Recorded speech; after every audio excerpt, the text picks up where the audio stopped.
महत्वपूर्ण विषय है आपके जीवन का, जिसके बारे में आप सबसे कम सोचते हैं। इसलिए आज क्योंकि विश्व स्वास्थ्य दिवस है, तो कम से कम एक दिन आप अपने शरीर के बारे में भी सोचिए। आप भी सोचते होंगे कि आपका बड़ा सा घर हो, बड़ी सी गाड़ी हो, आपके घर में तमाम सुख सुविधाएं हों, आपका और आपके परिवार का आर्थिक स्वास्थ्य अच्छा रहे। लेकिन इस दौरान आप जिस चीज पर सबसे कम ध्यान देते हैं वो है आपका शरीर, जिसमें आप असल में निवास करते हैं। उस शरीर में ही तो आप रहते हैं। आप खुद सोचिए, आप साल भर में कितनी बार अपने स्वास्थ्य के बारे में गंभीरता से सोचते हैं। सिर्फ तब सोचते हैं जब आपको कोई बीमारी हो जाती है या आपका शरीर कहीं से आपको कोई दुख देने लगता है, तब आप उसके बारे में सोचते हैं। बहुत सारे लोगों का जवाब यही होगा आज भी कि वो इसके लिए समय निकाल ही नहीं पाते। सबसे कम समय आपके पास अपने लिए, अपने शरीर के लिए है। इसलिए आज हम स्वस्थ जीवन के 4 अलग अलग रूपों का आपके लिए विश्लेषण करेंगे। पहला है आपका स्वस्थ शरीर, दूसरा है स्वस्थ मन, तीसरा है स्वस्थ नींद और चौथा है स्वस्थ विचार, जो एक टॉनिक की तरह आपको जीवन में सकारात्मक रखते हैं। आज का हमारा ये स्वास्थ्य विशेषांक बिल्कुल अलग और खास होगा। आपको हम बोर नहीं करेंगे, आपके जीवन से कुछ मिनट जरूर हम लेना चाहेंगे। आज का ये शो आप अपने दोस्तों को, रिश्तेदारों को और अपने परिवार के लोगों को जरूर भेज सकते हैं, उनके साथ शेयर कीजिए ताकि वो इसे देखें और स्वस्थ जीवन के इस मूल मंत्र को हमेशा अपने साथ रख सकें। सबसे पहले तो आप ये समझिए कि भारत के लोग अपने स्वास्थ्य को कितना महत्व देते हैं।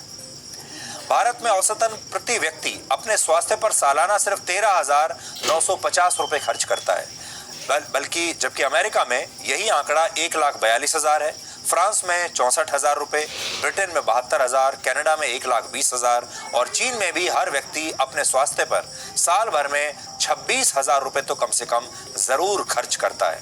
आज भारत में हर 100 में से 12 लोगों को डायबिटीज है। हमारे देश में 4.5 करोड़ लोगों को हृदय से जुड़ी बीमारियां हैं। हर साल इन बीमारियों की वजह से 35 लाख लोगों की मृत्यु हो जाती है। सोचिए, 35 लाख लोग, कोविड से भी ज्यादा लोग इन बीमारियों से मरते हैं। इसके अलावा भारत में अस्थमा के 2 करोड़ मरीज हैं। दुनिया में अस्थमा की हर 10 में से 1 मरीज भारत में है और इस बीमारी की वजह से भी हर साल हमारे देश में औसतन 82,000 मौत होती है। और हमारे देश में लगभग 3 करोड़ लोग मोटापे से संघर्ष कर रहे हैं, वो जरूरत से ज्यादा मोटे हैं। और इसके अलावा हमारे देश में लोग व्यायाम को महत्व नहीं देते। एक और सर्वे के मुताबिक भारत में 36% लोग ही खुद को फिट रखने के लिए रोजाना व्यायाम करते हैं। भारत के लोग शरीर से नहीं, मन से भी बहुत तेजी से बीमार हो रहे हैं। हमारे देश में 74% लोग आज स्ट्रेस का शिकार हैं और 88% लोगों को एंजाइटी की शिकायत है। एक और रिपोर्ट के मुताबिक भारत के लोग अपने शरीर के प्रति ज्यादा ईमानदार नहीं हैं। वो विलासिता की वस्तुओं को बहुत महत्व देते हैं, लेकिन शरीर को उतना महत्व नहीं देते। हमारे देश के ज्यादातर लोग आराम पसंद हैं, आराम करना चाहते हैं और अच्छा खाना पीना खाना चाहते हैं। और अच्छे खाने से स्वस्थ भोजन की बात नहीं है। अच्छे खाने से हमारा मतलब है स्वादिष्ट खाना वो खाना चाहते हैं, चाहे वो कैसा भी हो। अब आप खुद सोचिए, आपके पास जो गाड़ी है या जो 2 व्हीलर है, आप उसे बराबर उसकी मेंटेनेंस करते हैं, ध्यान से रखते हैं, हर रोज झाड़ पोंछ कर साफ रखते हैं, समय समय पर ये चेक करते रहते हैं कि उसमें कोई खराबी ना आई हो। इसी तरह हर 3-4 महीने में आप अपनी गाड़ी की सर्विसिंग कराते हैं, इंजन ऑयल चेंज कराते हैं, कोई स्पेयर पार्ट खराब होता है तो उसे चेंज कराते हैं। इसी तरह आप अपने घर का भी ध्यान रखते हैं। हर साल दिवाली से पहले आप अपने घरों में रंग रोगन का काम करवाते हैं और घरों को सुंदर बनाते हैं। हर व्यक्ति चाहता है कि उसका घर बहुत सुंदर हो और घर में जो आपके अप्लायंसेस हैं उन चीज़ों की भी आप समय समय पर काफ़ी सर्विसिंग कराते रहते हैं। इसके बाद आप अपने शरीर पर अच्छा कपड़ा पहनते हैं। लोग ब्रांडेड कपड़े पहनते हैं ताकि वो अच्छा दिख सकें। तो ये सारे पॉइंट्स आपकी स्क्रीन पर हैं।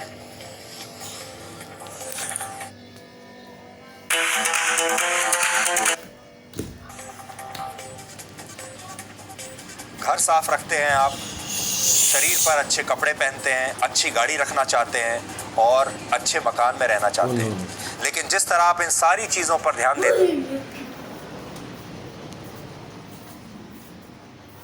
देते हैं, क्या वैसे ही अपने शरीर को भी मेंटेन करते हैं? जबकि जिस घर को आप स्वस्थ और सुंदर रखना चाहते हैं उसमें आपका यही शरीर रहता है।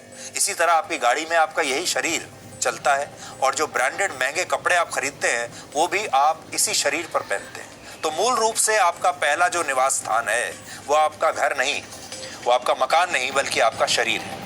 लेकिन हमारे देश में लोग अपने इसी शरीर पर सबसे कम ध्यान देते हैं। इसलिए आज वर्ल्ड हेल्थ डे के मौके पर आपको ये प्रण लेना चाहिए कि आप पहले अपने शरीर वाले घर का ध्यान रखेंगे और फिर अपने 4 दीवारी वाले कंक्रीट के मकान की चिंता करेंगे। और ये आप कैसे कर सकते हैं, आज आपको हम जल्दी कुछ टिप्स बताएंगे।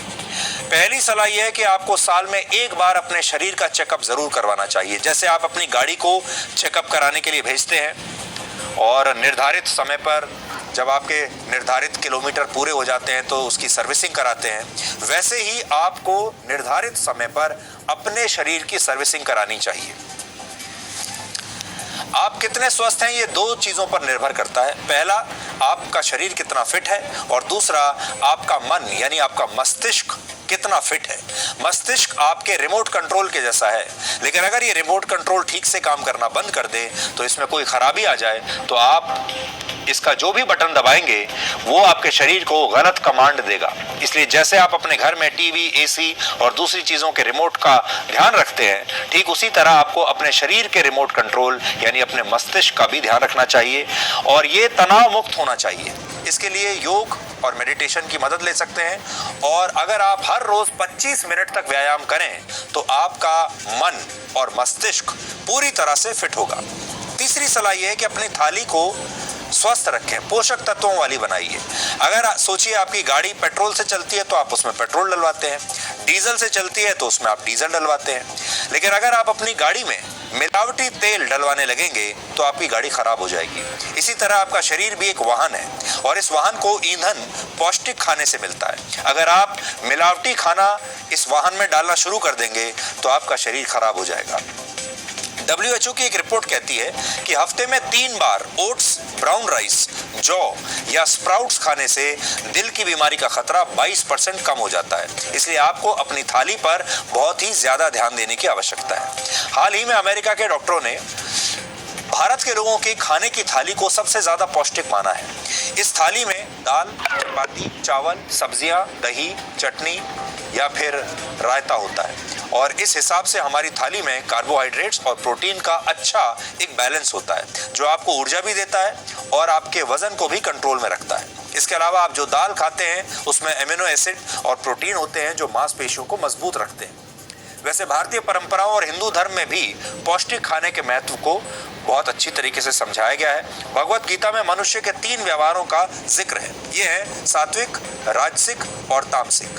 सात्विक आचरण में भक्ति और अनुशासन का भाव जागृत होता है। राजसिक व्यवहार में मनुष्य के मस्तिष्क पर लालसा और अति उत्साह का असर बढ़ जाता है, जबकि तामसिक आचरण से कुंठा, ईर्ष्या जैसी बुराइयां इंसान को अपने वश में कर लेती है। इसलिए गीता में कड़वा, खट्टा, तला भुना खाने से परहेज करने के लिए कहा गया है, क्योंकि इनमें तामसिक विचारों को इससे बढ़ावा मिलता है। इसी तरह वैदिक उपवास में जल, फल, दूध और दही जैसे सात्विक आहार को ग्रहण करने की सलाह दी गई है और बताया गया है कि ये शरीर से विषैले पदार्थों के त्याग में मदद करते हैं। इसी प्रक्रिया को वेदों में विषहरण कहा गया है, जिसे अंग्रेजी में आप डिटॉक्स कहते हैं या डिटॉक्सिफिकेशन कहते हैं। तो डिटॉक्स शब्द जो है वैसे तो बड़ा फैशनेबल हो गया है, लेकिन डिटॉक्स शब्द अगर आप हमारे पुराने ग्रंथ देखेंगे और हमारी सभ्यता देखेंगे तो उसमें आपको ये मिलेगा। हालांकि आजकल के जमाने में एक चुनौती ये भी है कि अब लोगों को पौष्टिक खाना नहीं बल्कि स्वादिष्ट, ज्यादा नमक और ज्यादा चीनी वाला खाना अच्छा लगता है और आदत पड़ चुकी है। ये आदत दुनिया की बड़ी बड़ी कंपनियों ने आपको लगाई है। आज सबसे छोटा पिज्जा, जिसे हम मिनी पिज्जा कहते हैं, वो मात्र 39 रुपए में आपको बाजार में मिल जाएगा, लेकिन इसमें 10 ग्राम फैट होता है, जबकि 1 किलोग्राम सेब अगर आप लेंगे तो औसतन 100 से 150 रुपए में आएगा और ये विटामिन से भरपूर होते हैं। कहने का मतलब ये कि आज के जमाने में स्वास्थ्य बिगाड़ना बहुत सस्ता है और स्वस्थ रहना और पौष्टिक आहार खाना काफी महंगा है। आपने अक्सर बड़े बुजुर्गों को ये कहते सुना होगा कि खाने की शुद्धता तो हमारे जमाने में होती थी, और ये सही भी है। पहले लोग 80 से 100 साल तक आसानी से जिंदा रहते थे, लेकिन अब अनिश्चितता इतनी है कि कोई व्यक्ति पूरी गारंटी के साथ नहीं कह सकता कि वो दिन भर में जो आहार, जो खाना खा रहा है और जो उसका लाइफस्टाइल है वो उससे कितना लंबा जी पाएगा। हालांकि टेक्नोलॉजी आ गई है, बड़ी बड़ी मशीनें आ गई हैं, दवाइयां आ गई हैं जो कि आपको मरने से बचा सकती हैं, जो कि आपके जीवन को लंबा कर सकती हैं। लेकिन वो जीवन को लंबा जो करना है वो स्वस्थ जीवन नहीं होगा। वो सिर्फ आप दवाइयों के सहारे और उन टेक्नोलॉजीज के सहारे आप सिर्फ जिंदा रह पाएंगे। हमारा यह आपको बताने का मकसद ये है कि बिना किसी दवाई के भी आप लंबे समय तक स्वस्थ रह सकते हैं। स्वस्थ रहने के लिए आप जीवन में 20-20 का फॉर्मूला भी अपना सकते हैं। आप दिन में अपने शरीर के लिए सिर्फ 1 घंटा निकालिए, उसे 20-20 मिनट के 3 हिस्सों में बांटिए। 20 मिनट आप व्यायाम कीजिए, फिर अगले 20 मिनट ध्यान लगाइए यानी मेडिटेशन कीजिए, और बचे हुए 20 मिनट में कुछ नया सीखने की कोशिश कीजिए, क्योंकि कुछ नया करते रहने से मन आनंदित भी रहता है और आपका मस्तिष्क जो है वो भी हमेशा, आपका जो माइंड है वो शार्प बना रहता है, उसकी भी एक्सरसाइज होती रहती है। भारत में भले ही बहुत सारे लोग जीवन की भागदौड़ में अपने स्वास्थ्य की चिंता नहीं करते, लेकिन अब भारत सरकार इस काम में आपकी मदद करने वाली है।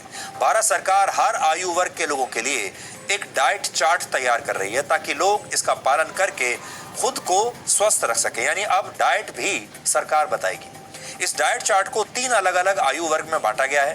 पहले ग्रुप में 6 महीने से 2 साल के बच्चे, दूसरे में 2 साल से 60 साल के लोग और तीसरे ग्रुप में 60 साल से ज्यादा उम्र के लोग शामिल होंगे। और इसके लिए नेशनल इंस्टीट्यूट ऑफ न्यूट्रिशन द्वारा नई गाइडलाइंस बनाई गई हैं और हैदराबाद में स्थित इस संस्था की लैब में इस पर स्टडी चल रही है। इसलिए आज हम आपको इसी लैब में लेकर जाएंगे जहां लंबी उम्र देने वाला भोजन का मंत्र आपके लिए खास तौर पर तैयार हो रहा है। बाकी के लोगों को तो तब पता चलेगा जब सरकार